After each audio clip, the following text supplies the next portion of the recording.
चलिए बेटा स्टार्ट करते हैं।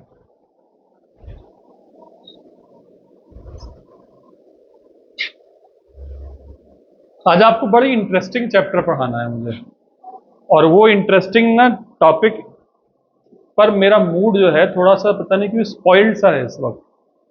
और मैं लगातार सोचे चले जा रहा हूं कि मैं अपने मूड को कैसे रिवाइव करूं ताकि इसका हक अदा करा जा सके। कोशिश करिए। आप लोगों का इंटरेक्शन मुझे हो सकता है स्विंग कर देगा यहाँ से। आप लोग इंटरेक्टिवली सुनेंगे तो मुझे मजा आएगा पढ़ाने में, हमेशा की तरह। क्यों भाई उमैर? आप लोगों के दिमाग में बजट की डेफिनेशन क्या है मुझे पहले ये बताइए। अच्छा, एनुअल स्टेटमेंट तो वो, हाँ बिल्कुल लेमेन्स लैंग्वेज एकदम, जैसे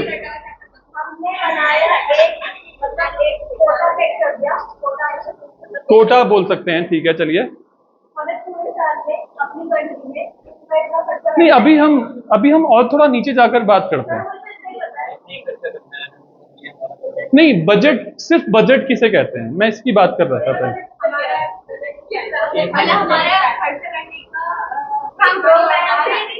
हाँ जी, हाँ जी। तो is it something about available cash? Budget का मतलब अवेलेबल कैश?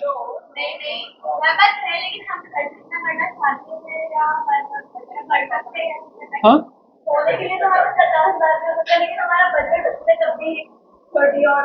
तो बजट का मतलब क्या है वो मैं पूछ रहा हूँ।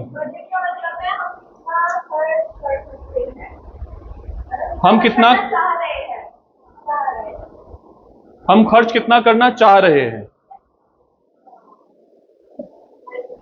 तो आप दुकान पर गए, टाउन हॉल चमक्का पुल, उसने पूछा कि सूट, आपने कहा सूट दिखा दीजिए, आपने कहा बजट, उसने पूछा बजट कितने का है, तो आप बताते हैं ना कि हाँ भाई 1000, 1200, 1500 करके सब।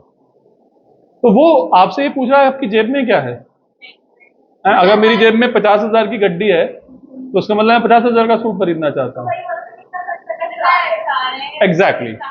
अब एक मिनट के लिए आप ये सोचिए कि आपकी मम्मा जो है वो पूरा महीने का खर्चा चलाती हैं कि हाँ भाई ठीक है, पापा ने कह दिया कि हाँ भाई तुम्हें 20,000 रुपये में या 50,000 रुपये में खर्चा करना है करके। तुम्हारी जो भी मेहमानदारी होगी, तुम्हें जितनी बार खाना ना बनाने का दिल चाहे, तुम्हें जो भी काम है गुलशन करीम से मंगाना है, आटा बिरयानी से मंगाना है, जहां से भी मंगाना है, तो वो तुम समझो। लेकिन मैं महीने के तुम्हें 50,000 रुपये दूंगा या मैं तुम्हें 30,000 रुपये दूंगा, depending upon the budget, depending upon the situations, financial situations you और पेरेंट्स आर हैविंग। अब ये बात ये है मेरा बच्चा कि मम्मा ने कहा कि भाई 50,000 रुपये जो आप मुझे दे रहे हैं ना, मुझे कम लग रहे हैं। देखिए 2 सिलेंडर तो लग ही जाते हैं, सुन रहे हैं मेरी बात?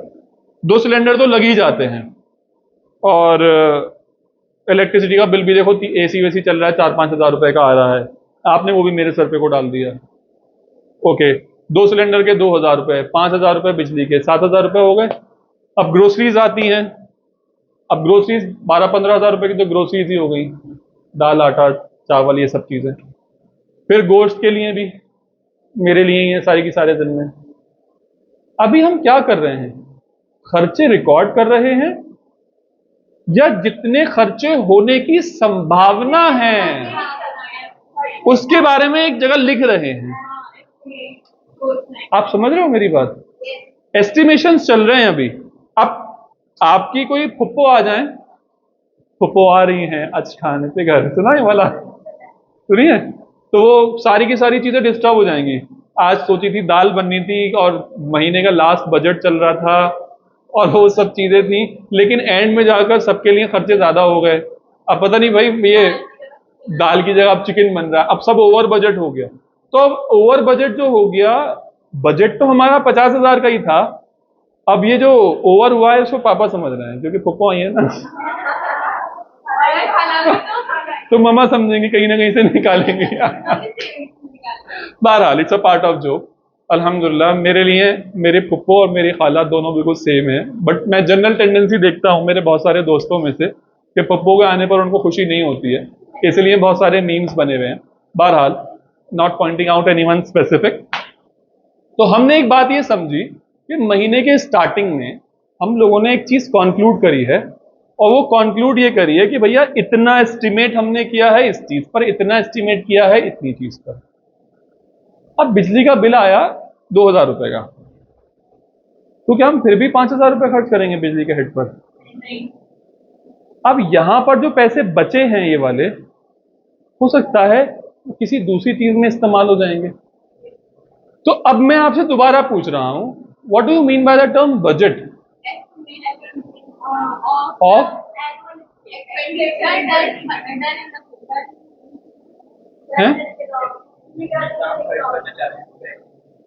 अच्छा चलो इसको एक बात और समझते हैं। चलो आपने जो बोला एस्टिमेशन डन और for the expenditures to be made in a near future.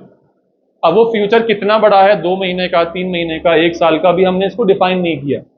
हम सब चीजें डिस्कशन करेंगे, अभी हल्के हल्के सारी बातों की तरफ आएंगे। बट आप लोग थोड़ा सा अगर इंटरेस्टेड बैठोगे ना, तो मेरी एनर्जी वापस आ जानी है।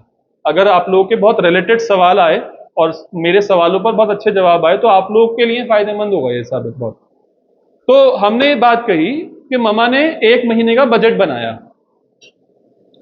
ममा को पता है ये बात कि कुछ खर्चा जो है ना, आपके बड़े भाई जो हैं वो ही ममा को देते हैं।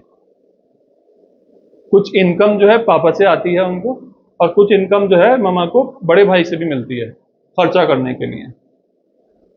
इतने में अल्हम्दुलिल्लाह आप लोगों की भी जॉब लग गई, आप लोग भी घर पे सपोर्ट करना शुरू कर दिया आप लोगों ने।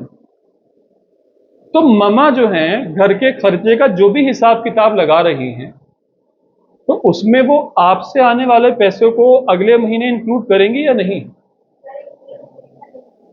तो इसका मतलब ये है कि बाबा से तो आए 50,000 और आपसे आए, से मैं 10,000 कह रहा हूं, और भाई से आए से 10,000। इसका एस्टिमेशन लगाया, और इसका एस्टिमेशन लगाने के बाद में उन्होंने 1 महीने के खर्चे सामने रखे। अगर कुछ पैसे बच गए तो अगले बजट में वो इस बात का डिस्क्लोजर देंगी कि साहब 70,000 रुपए हमारे पास आए थे, उसमें से खर्च होने वाले थे 45,000 रुपीज। इसका मतलब 25,000 मेरे पास बच गए हैं पिछले बजट में से, और अगले महीने की मेरे पास जो एक्सपेंडिचर्स रखे हुए हैं, क्योंकि अब आपकी अप्पी के जो है एंगेजमेंट होने वाली है, तो इसलिए सबके कपड़े बनने हैं, फलाना होना है, ढिमका होना है। तो बाबा जी आप तो 1,00,000 रुपया दो, और तुम मुझे 20,000 रुपया दो, और अरे अम्मी जी पिछले महीने के 25,000 रुपये बचे हुए हैं ना, लेकिन इस महीने के तो खर्चे भी ज्यादा है ना। समझ रहे हो मेरी बात? अब यहां क्या हो रहा है, अम्मी के दिमाग में लिखते वक्त किस किस से पैसे आने हैं इस बात का भी पूरा लिखा हुआ है उनका हिसाब, और किस किस को पैसे देने हैं इस बात का भी पूरा हिसाब लिखा हुआ है। अब इस चीज को जब वो फाइनल कर रही हैं, अकाउंट्स में पढ़ा था receipts and payments, receipts and payment पढ़ा है कभी? कैश अकाउंट बनाया है कभी? कैश अकाउंट में कैसे बनाते हैं बताइए? लेफ्ट हैंड साइड आपके पैसे आने पर जिन जिन से पैसा आया है, और राइट हैंड साइड आपकी पेमेंट्स, जिन लोगों से पैसे देना है, रिसिट्स। ये वाली साइड रिसिट्स। क्या हम ये कहें कि नबीहा अनवर अकाउंट डेबिट, मैं अपने लिए कह रहा हूं Nabiha Anwar account debit to cash account, ठीक है ना? तो नबीहा अनवर के अकाउंट में, sorry cash account debit to Nabiha Anwar, मैं भी क्या बोल रहा हूं यार, मेरे पास कैश आया है कैश अकाउंट डेबिट ना, किससे आया है? Bye Nabi to Nabiha Anwar. तो मैंने कैश अकाउंट में जाके लिखा टू नबीहा अनवर, ये वाला अमाउंट। ओके, बाबा से पैसे आने हैं, अप्पी से पैसे आने हैं, भाई से पैसे आने हैं। इन सब से पैसे लिखने के बाद हमने सारी चीजों के खर्चे लिख लिए। सही वही बात। गवर्नमेंट बजट, अच्छा मैं अभी गवर्नमेंट बजट के बारे में नहीं कर रहा बात, मैं ये कह रहा हूं ममा ने क्या काम करा, जो भी एक पर्चा था, एक पेपर था, उसमें जितने भी एस्टिमेटेड खर्चे उनको हो सकते थे वो सारे खर्चे लिख लिए, जो सारे पैसे आने के थे वो लिख लिए। तो ये बात बताओ, ये जो प्रपोजल है कि अगले महीने इतने का खर्चा होगा, इस पर्चे को क्या बोलोगे आप? इस प्रपोजल को कि अगले महीने का ये खर्चे हैं, इतने पैसे आने हैं, इसको ऐसा ऐसा खर्च करना है, इस प्रपोजल को, इस पर्चे को, इस पेपर को क्या बोलोगे आप? Budget for next month. ये बजट पास हो गया, सही है। अब 1 मिनट के लिए आप सोच के बताओ, मैक्रो लेवल पर, जब आप इतने माइक्रो लेवल पर, इतनी माइक्रो लेवल पर के घर के लिए अगले महीने के लिए आप ये काम कर रहे हो, अब आप सोच के बताओ कि गवर्नमेंट के पास, मैं अभी प्रोड्यूसर सेक्टर की बात करूंगा तो आप लोगों को थोड़ा और फील होगा कि किसी को फैक्ट्री चलानी है, उसको मालूम है, being a finance manager, I was working in a finance as a finance manager in a export house, तो हमें ये बात पता करनी होती थी कि नेक्स्ट मंथ हमारे पास किस किस पार्टी से कितना कितना पैसा आएगा। जिस फर्म में मैं था तो उसका हमें एस्टिमेटेड होता था कि राउंड अबाउट हमें अराउंड 85 लाख की तो सैलरीज पे करनी होती थी, और परचेजेस वगैरह के लिए depending upon the orders 1-1.5 crore रुपए उसके लिए चाहिए होते थे, हर महीने की बात कर रहा हूं मैं। तो राउंड अबाउट मैं करूं 3 करोड़ रुपए तो महीना चाहिए ही चाहिए होता था। बट कई मर्तबा ऐसा होता था कि हमारे पास जो पार्टी से पैसा आना है हमें एस्टिमेटेड है, क्योंकि हमने पार्टीज को बेचा है on a credit period of 2 months. 2 महीने से पहले तो वो पैसा देंगे नहीं, लेकिन जिनको पिछले महीने हमने 2 महीने का क्रेडिट देके बेचा था सामान, वो लोग आज हमें पैसा देंगे इस महीने। सही हो कोई बात? वो देने वाले हैं 2 करोड़ रुपया हमें। अब एक बात बताओ, 3 करोड़ का खर्चा आपको मालूम है रखा हुआ है प्रोड्यूसर सेक्टर के लिए, 2 करोड़ पैसे आने वाले हैं, इस डेफिसिट को कैसे पूरा करोगे? हाँ, पिछले पिछले पिछले में कुछ भी नहीं है आपके पास, कुछ भी नहीं है। हाँ बेटा, बोरोइंग्स करते हो, शाबाश। हमें पहले ही शुरुआत में ही इस बात को बैंक्स के सामने अपनी बात रखनी पड़ेगी कि भैया हमें पैसा चाहिए, लोन चाहिए। इसी को तो बोलते हैं bank overdraft, short term liquidity. थोड़े से टाइम पीरियड के लिए हमें लोन दे दीजिए, working capital loan, OD loan, यही तो होते हैं सारे के सारे। वो समझ रहे हो मेरी बात? अब हमने सब प्लान कर लिया, क्या हुआ?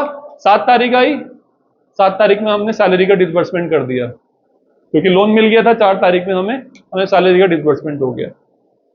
और वो जो लोग से पैसे आने के थे ना, 2 करोड़, 1.5 करोड़ आए, 50 लाख नहीं आए, क्या करूं? और बोरिंग्स, और उनका होगा प्रेशर। अगर सोचो ये सब काम पहले से कोई ना कर रहा होता, 7 तारीख आती, मालिक ये देखता कि हाँ भाई पैसे नहीं है, बोले अभी पार्टी से पैसे ना आए, भाई साहब ही रहने दो, लेबर को पैसे मत दो। सही है, लेबर के पैसे रुक गए, अगले दिन लेबर आ रही है मुंह चिढ़ाती हुई। असल में आपको समझना पड़ेगा, लेबर ये वो लेबर है जिसका घर का चूल्हा बंद हो जाता है उसके पैसे ना मिलने पर, उसका डेली वेजेस वाले लोग हैं ये लोग। अगर इसके पास पैसे नहीं पहुंचेंगे ये रोटी नहीं खा पाएगा, अगले दिन बीवी पिटाई लगा देगी इसकी, फिर यह आएगा तो ये मुंह लटका कर आएगा। मैं ये बात बोल रहा था, मेरा बच्चा, इतनी छोटे से घर के लिए आपको बजट की जरूरत है, ऐसी फैक्ट्री के लिए बजट की जरूरत है। आपको नहीं लगता कि आप मैक्रो लेवल पर इकोनॉमिक्स पढ़ रहे हो? जो गवर्नमेंट चलाती है उसके पास एन नंबर ऑफ सोर्सेज हैं रेवेन्यू जनरेट करने के, but n plus infinity sources हैं पैसा खर्च करने के लिए। समझ रहे हो मेरी बात? गवर्नमेंट कहां से पैसा कमाती है? टैक्सेस, टूरिज्म, कहां खर्च करती है? 4 चीजें मेन, वो तो याद रखनी है आपको, सब चीजों की, लॉ एंड ऑर्डर, डिफेंस, सब चीजों में याद रखना है आपको। आपको नहीं लगता, आपको नहीं लगता कि अगर हमने इस चीज का बजट पहले से नहीं बनाया और किसी एक सेक्टर ने हमसे पैसा ज्यादा डिमांड कर लिया, नितिन गडकरी जी ने, कि साहब 40,000 करोड़ रुपए मुझे रोड बनाने के लिए दे दो, 40,000 करोड़ रुपए नितिन गडकरी को, जो नितिन गडकरी जी को तो दे दिया हमने, बट उनको पैसा देने के बाद में जो गवर्नमेंट ऑफिसर्स हैं, आईएएस ऑफिसर्स हैं, जो डीम्ड ऑफिसर्स हैं, उनको पैसा देने के लिए बचा ही नहीं सरकार के पास। आपको लगता है ये वाइज डिसीजन होगा और ऐसी सरकारें चल जाएंगी ऐसे? तो आपको नहीं लगता कि कुछ ऐसा जबरदस्त बनाने की जरूरत है हमें कि भैया पहले ही सारी चीजें हमें बता दी जाएं कि हमारे पास इतना पैसा आने की संभावना है और इतना पैसा हमें खर्च करना है? आपको नहीं लगता ऐसा कुछ बनाने की जरूरत है? अच्छा बताओ, हर महीने बना लें ऐसे बजट? 5 साल के लिए बना लें? एनुअल बनाना चाहिए। तो एनुअल कौन सा, कैलेंडर ईयर या फाइनेंशियल ईयर? फाइनेंशियल ईयर को मैं फिस्कल ईयर भी बोल दूं। फिस्कल ईयर स्टार्ट कब से होता है? 1 अप्रैल से। तो मई में बजट बना दें 1 अप्रैल के लिए। मई में बजट दे दें कि 1 अप्रैल से पैसा कैसा खर्च होना चाहिए। अरे वो थोड़ी देरी हो गई थी, कोई बात नहीं। तो 31 मार्च को रेडी होना चाहिए, मतलब 1 अप्रैल को पब्लिक के सामने आना चाहिए। 1 अप्रैल से तो इम्प्लीमेंट होना चाहिए, बिल्कुल सही बात। तो बनना कब चाहिए? एटलीस्ट फरवरी में तो बन ही जाना चाहिए, ताकि जो भी उस पर डिस्कशंस करने के हैं वो फरवरी तक निपटे और जो भी पब्लिक तक पहुंचने के हैं, पब्लिक को पहुंचने का है, वो मार्च में निपटे। समझ में आई बात? तो भैया क्या है गवर्नमेंट बजट?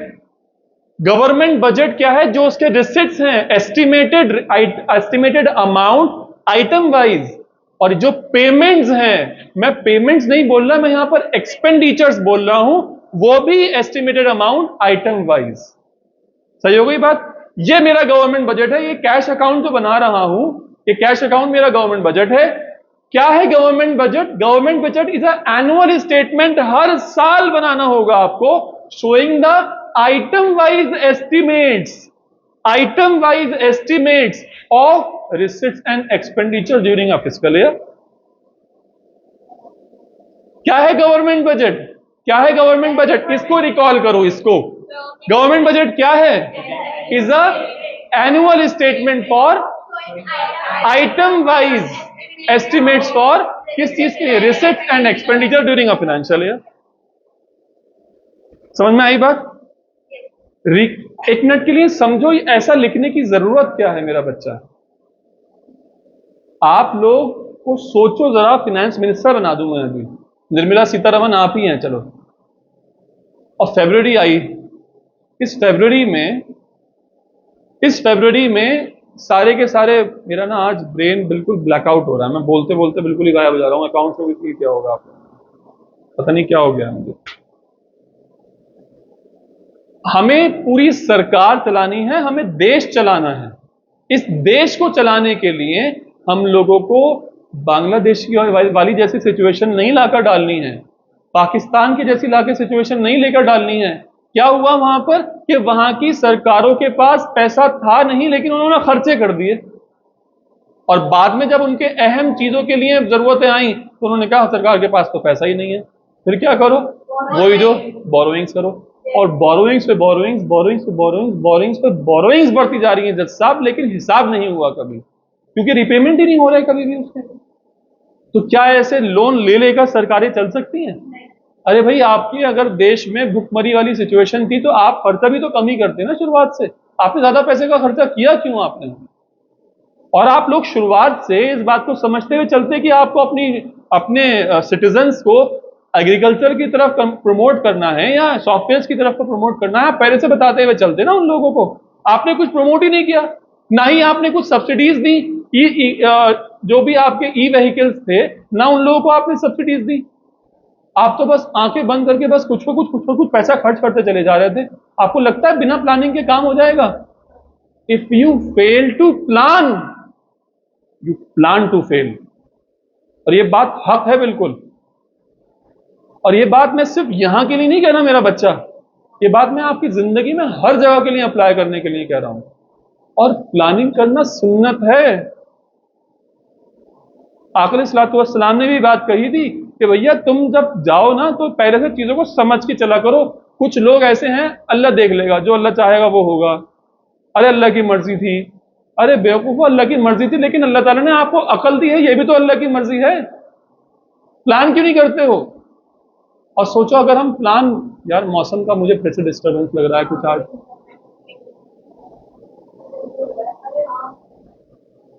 चलो मैं ये वाली थोड़ी सी बात मुकम्मल कर लूं। एटलीस्ट जब चैप्टर का बेस बनाया है हमने, उस चैप्टर को मैं हालांकि जैसा चाह रहा था मैं फिर भी वैसा डिलीवर नहीं कर पा रहा अभी भी। बट आप लोग प्लीज थोड़ा सा कोऑपरेट कीजिए, सवाल जवाबों का सिलसिला जमा कर रखिए, कुछ ना कुछ इंशाल्लाह अच्छा सा निकलेगा। तो मैं ये बात बोल रहा हूं, मुझे देखो, मुझे एक minute, what is government budget? Government budget के दिमाग में आते के साथ ही सबसे पहले आपको ना ये वाली इमेज पढ़ आपके आनी चाहिए। क्या है यहां पर कि कुछ रिसिट्स हैं, कुछ एक्सपेंडिचर्स हैं, पेमेंट्स नहीं है, इसलिए लाल रंग के लिखा है मैंने एक्सपेंडिचर्स को। कुछ रिसिट्स हैं और कुछ एक्सपेंडिचर्स हैं, और इनमें जो लिखे हुए हैं वो एस्टिमेटेड अमाउंट है आइटम वाइज। तो गवर्नमेंट बजट क्या है साहब? ये तो मैंने बता दिया लेजर है, ये तो मैंने बता दिया लेजर है। But government budget is a statement, not a ledger. Government budget is a statement showing item-wise estimates of receipts and expenditure during a fiscal year. याद रह गया? The receipts and expenditure shown in the budgets are not the actual figures. अरे भैया मुझे क्या मालूम दिसंबर के महीने में कितने खर्चे होने वाले हैं, मैं तो एस्टिमेट कर सकता हूं। These are not the actual figures, but the estimated values for the coming fiscal years.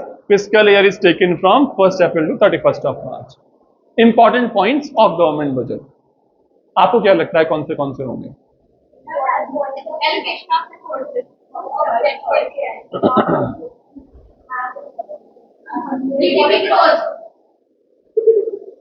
सब रट्टू तोता बोल रहे हैं, सब रट्टू तोता।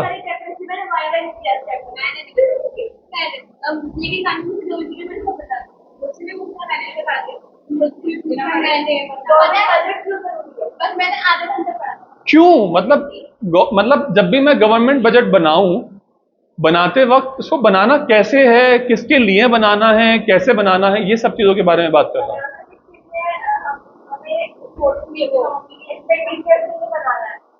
पब्लिक पर जो हमें पैसा खर्च करना है अपनी सरकार चलाने के लिए, अपनी गवर्नमेंट रन करने के लिए, उसके लिए बनाना है। यार मुझे बहुत घबराहट सी है। आ गई?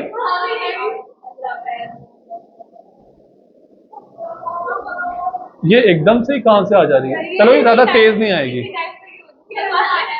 है? अरे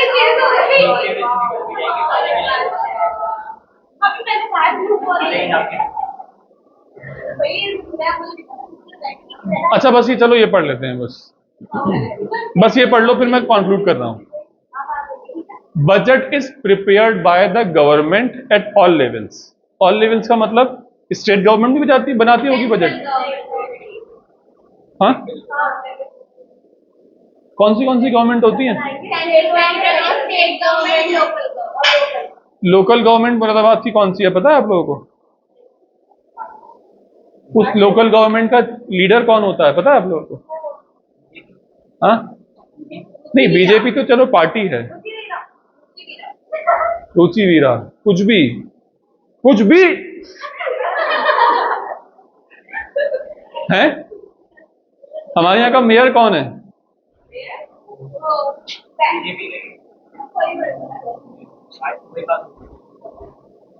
देखो ये बच्चे हैं, बताओ, ये जनरल लेवल नॉलेज है आप लोगों को। एक हमारी यहाँ की बहुत रेप्यूटेड और बहुत ऑनरेबल मेयर थी, उनकी डेथ हो गई, उनके हस्बैंड हैं। अब बता दो, कंपनी बाग उन्होंने बनवाया, उनकी प्रतिमा लगी हुई है वहां पर। हाँ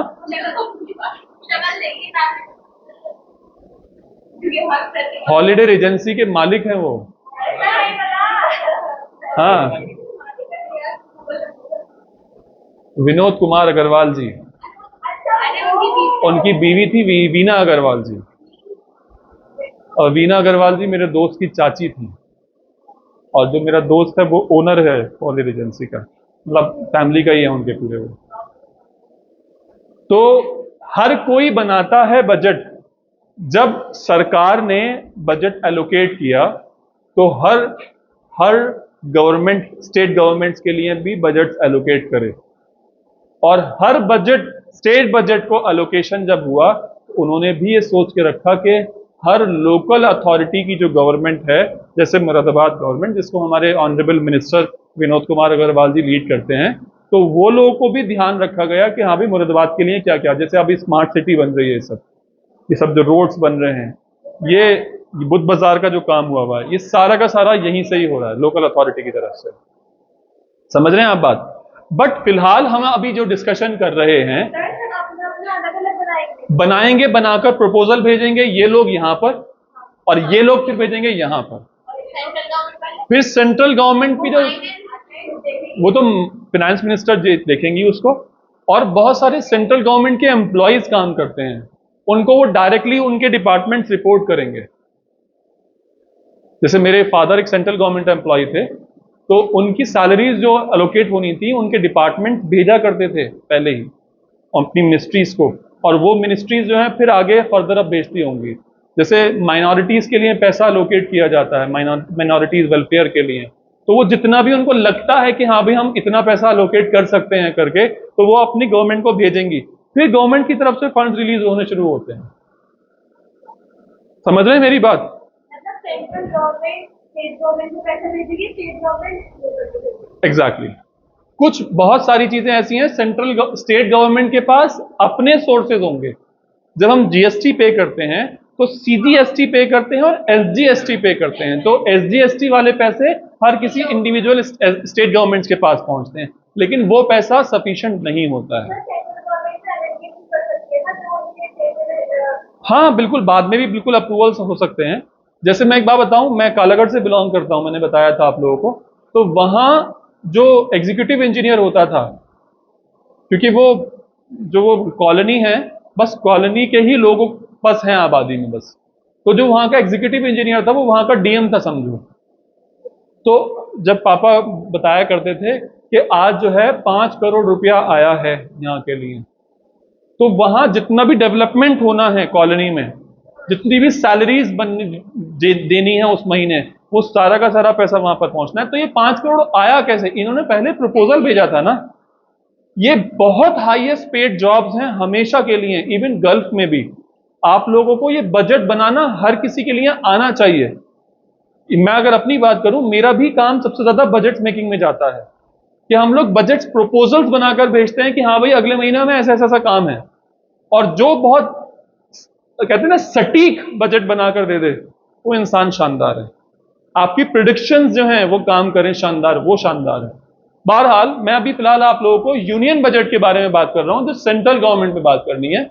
हम सारे लोग बजट बनाते हैं, लेकिन हम लोग जो बात कर रहे हैं फिलहाल यूनियन बजट के बारे में बात कर रहे हैं, ठीक है? क्या दिख रहा है कुछ?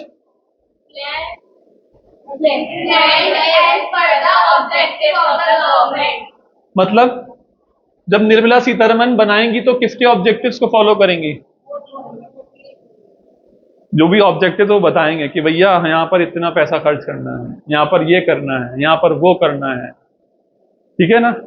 तो planned as per the objectives. अपनी मर्जी से निर्मला सीतारमण जी कुछ नहीं कर सकती हैं, अपनी मर्जी से कुछ भी नहीं होगा। ये बात समझ में आ गई? फॉन्ट थोड़ा गंदा सा, अजीब सा, डिफिकल्ट सा ये, लेकिन याद रखने के लिए आप लोगों को, planned as per the objectives of the government. सही है? हम ऑब्जेक्टिव्स ऑफ बजट भी सीखेंगे कि मकसद क्या होता है बजट बनाने का।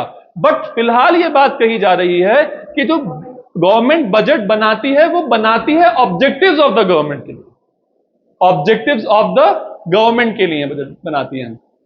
इन India budget is presented in the parliament on such day as the president may decide, but convention ये कहता है कि फाइनेंस मिनिस्टर प्रेजेंट करता है एनुअल बजट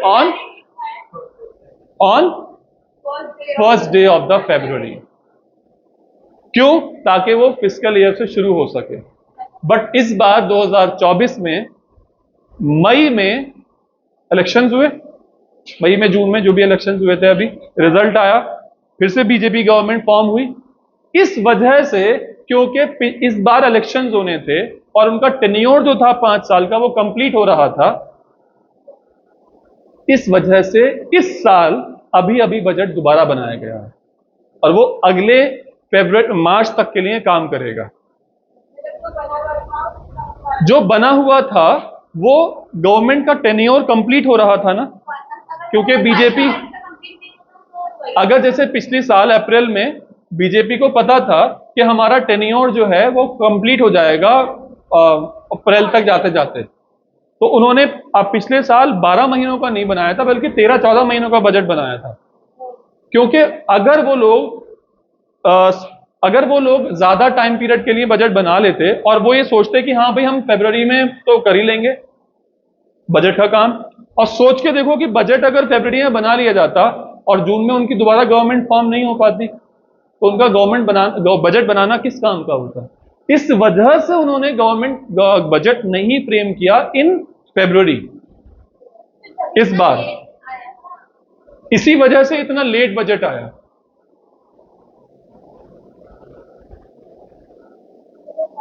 बारिश हो रही है, तेज हो रही है यार। चलिए बेटा फिर छोड़ देता हूँ मैं, फिर आप लोगों को पानी में दिक्कत हो जाएगी फिर। चलिए आप लोग चलिए यहाँ पर, हाँ ठीक है, चलिए भीगना ठीक है, चलिए, थैंक यू।